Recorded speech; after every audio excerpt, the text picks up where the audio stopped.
Wednesday, September the 22nd. Lake level is 9:15 and just under half, about the same as it was last week and the week before. Just a little bit cooler nights, water temperature starting to cool down. It was probably 77, 78 when I put in this morning, but still got up into the low 80s. I think fishing, for the most part, is really tough. We fished that little charity tournament this past weekend. My hat's off to the guys that won. It took, it was I think 2 16-pound bags, and we had 5th place with about 13 and a half. But a lot of good fishermen didn't catch very many fish, and you know, we really struggled. I think we had 7, maybe 8 keepers, but still catching them a variety of different ways, just not getting a lot of bites. But I kind of stumbled onto a little something today that I'm hoping is going to work pretty good. But what was working for us this past weekend, you know, I talked a lot about a whopper plopper and this little Cyclone Junior that Spro makes. It's a little prop bait, similar to like a whopper plopper and a buzz bait combo. Anyways, it's been working really good. It's a little bit smaller bait than some of the ploppers. I didn't realize it when I started throwing it. You can't hardly find them right now. They're on back order.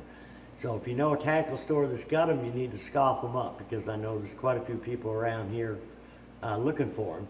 But it's a really good little bait. But even that said, I still have to cover miles of water to get bit on that or a plopper. And we've been throwing a buzz bait some. I think Saturday we had one of our fish we weighed came on a buzz bait. The rest came on a jig. We had 2 or 3 other blow-ups on a whopper plopper and the Spro Cyclone Junior, but they were in behind docks and we couldn't get them out from, you know, back in behind the docks on the cables. But now our jig bite has been, you know, extremely shallow docks, catching very few short fish. Problem is you gotta fish a lot of docks. Some of the fish we actually even seen them underneath the walkways or the styrofoam. If you could make a good pitch, you could get them to bite. But like I say, we had to fish a lot of docks. Most of them seem to be, you know, halfway to 3/4 of the way back in the creeks. Couldn't do too much out on the main lake. But what we was flipping, we was mixing it up between an ultimate cover jig and an ultimate 5-fish lures ultimate finish jig. I think a lot of different jigs will work. I've just got a lot of confidence in these, so that's what I was throwing. But the color that was working good is a magic craw or green pumpkin orange, and even a green pumpkin purple will work. PBJ. Been using a lot of different trailers. I want something that's, you know, some of the fish were suspended. Even in them shallow docks, they would grab it before it got to bottom. So a lot of times if I feel the fish is suspended, I like a little bit bigger trailer with some leg action where it'll give off a lot of flash and fall a little slower. Otherwise, I'm going with like a Strike King Baby Rage Craw, just a small profile. And you know, some bites, the fish would pick it up before it got to the bottom. Some of the other ones, you just lift the jig up and it'd be a little bit heavy. And as far as the offshore bite, I think, you know, Monday we caught a couple fish out off of deeper brush piles. First brush pile we pulled up onto about 18 foot of water. My guy caught one on a football jig, 5/8 green pumpkin purple jig. And I thought, all right, they're in the brush. So we went and hit about 10 or 12 other brush piles in that same depth range and never had another fish. The fish just really seemed scattered. But what I got onto today, you know, it's a fall pattern. The bait's starting to move back into the creeks and in the pockets, and that's a lot of the places I'm throwing a buzz bait, the Cyclone Junior, and a plopper. I'm looking for shad, you know, back in the real shallow pockets or in the backs of the creeks. So I went up into one of the river arms today. I don't think it matters which river arm you go up into. The key is you need to find the bait fish, and I found quite a few shad today, and I caught probably, you know, 18 fish in about 2 hours time. Now most of them fish were small, I think I only had a couple keepers, but it was a lot of action, and it should continue to get better. Most of those fish I caught back there were on square bills, and I was throwing several different ones. This is a Spro Fat Papa. It's a Russ Lane bait. Another one that'll work good is a Strike King, like a 1.5. And what I was doing, I was getting up on them real flat gravel. A lot of it was mud banks, some of it was gravel. And if it was real shallow, I would throw the 1.5.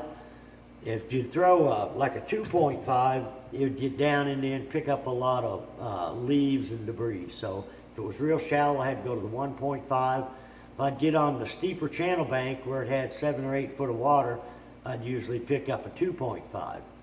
And this was in the middle of the day, so I'm kind of curious to go back up in that area tomorrow and see if I can get any kind of buzzbait bite or topwater bite early. Another thing that I was throwing up there, I couldn't get bit on the jig, so I rigged up just a little Texas rig, Cinco style bait. This is a watermelon red with some black flake. Texas rigged. I've got a 1/4 ounce tungsten weight on it, and a lot of the brush piles and stumps that were out on these open flats and lay down, I'd crank around them. If I couldn't get bit on the crankbait, I'd throw the worm in there, and I did pick up a couple fish that way. But the majority of my fish seem to come on that crankbait, just covering a lot of water. Anything that was sticking up, whether it be a little twig or bush or lay down, I'd try to make several casts to it. And another thing that will work up there is like a walking bait as well. I think I had one little guy in it, but a lot of times on that real shallow stuff in the middle of the day, you can take like some kind of popping bait, like a Papa or a Yellow Magic. This is a Strike King Sexy Dog, similar to like a Czar Spook, and walk it over the top of it. Sometimes, the fish won't bite a jig or like that Cinco, but that topwater comes over their head and they'll hit it. But it's just a pretty tough time of the year. I really can't find any concentrations of fish out there, deep as far as drop shot or on a jig. I've been trying some, but when I do find some of them Kentuckys, seems like a lot of them I'm catching a small. If I stay around the docks and keep a jig in my hand, whether it be a football jig or a finesse jig, without a doubt, the quality of the fish are a lot better on a jig, but the bites are few and far between. Now I'm hoping with this water cooling down, like I say, the bait is moving in the creeks, just doesn't seem like there's a lot of fish back in the shallows with it yet. But as the water cools down, should see the fish starting to migrate back in there a little bit, where different baits will work. And something that should start to work, the water's going to have to cool down probably a little bit more, but like a rock crawler, wigglewort, crankbait crawdad patterns that'll run from 6 to 12 feet deep. That's something that should be getting a little better. And also a spinnerbait. I did not throw a spinnerbait, back up in there in the shallow water today, but I think that's something that'll work, as well. A lot of the shad seem to be 2.5, 3 inches long. And there was some pretty good groups of them. Just seemed like the key was just follow the bait around.